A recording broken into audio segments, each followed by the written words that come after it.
Hello everyone, কেমন আছো তোমরা সবাই? আশা করছি তোমরা খুব ভালো আছো। আলহামদুলিল্লাহ আমিও খুব ভালো আছি। তোমাদের কালকে একটা ভিডিও দেখেছি, কালকে আমাদের পাশের বাড়ি একটা বোনের বড় ভাত ছিল। তো আজকে হচ্ছে বিয়ে। তো বিয়ের বরমর সব আসবে, এখন রান্না হচ্ছে। এখানে কারা কারা রান্না করছে তোমাদের দেখাচ্ছি, তোমরা দেখতে থাকো। তো গাইস দেখতে পাচ্ছ এখানে আমার আব্বা বেলছে এখানে পুরি। ঠিক আছে, এখানে আমার আব্বা পুরি বেলছে, তার সাইডে পুরিগুলা ভাজা হচ্ছে। খুব সুন্দরভাবে পরিষ্কারভাবে এখানে পুরিগুলা ভাজা হচ্ছে। দেখতে পাচ্ছ তার সাইডে অনেকগুলা পুরি রাখা হয়েছে। পুরিগুলো এখান থেকে তুলে এখানে রাখা হচ্ছে। আর এই কাকুগুলো অনেকক্ষণ থেকে সারা রাত থেকে এখানে পরিষ্কার করে রান্না বান্না করছে। আর এখানে রাখা আছে দেখতে পাচ্ছ পেঁয়াজ থেকে শুরু করে সব রকম মশলাপাতি এখানে রাখা আছে। আর এই কাকুগুলার লেগে একটা লাইক তো হতেই থাকে বন্ধুরা। তো এটা হচ্ছে ওই প্যান্ডেল যেখানে সব রকম খাওয়ানো দাওয়ানো হবে। তো এস ফাইনালি চলে এলো বর, ঠিক আছে। তো বরের সামনে রাখা আছে, তোমাদের দেখাচ্ছি দেখো।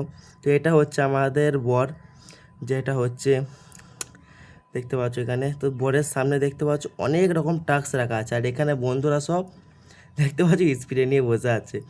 তো এখানে দেখতে পাচ্ছ মিষ্টির ভিতরে লঙ্কা ভরা আছে, একটা আছে জলজিরা, একটা পানি, একটা হলুদ, একটা কাঁচা লঙ্কা, সব রকম দিয়ে এখানে পানির তৈরি করা আছে, ঠিক আছে। তো এখানে দেখতে পাচ্ছ বিয়ে কমপ্লিট হওয়ার পর দুটো স্বামী স্ত্রী দুজনে মিলে এখানে বসে সব কিছু করা হলো। তো গাইস ভিডিও ভালো লাগলে লাইক করে দেবে। দেখা হচ্ছে অন্য কোনো ভিডিওতে, বাই।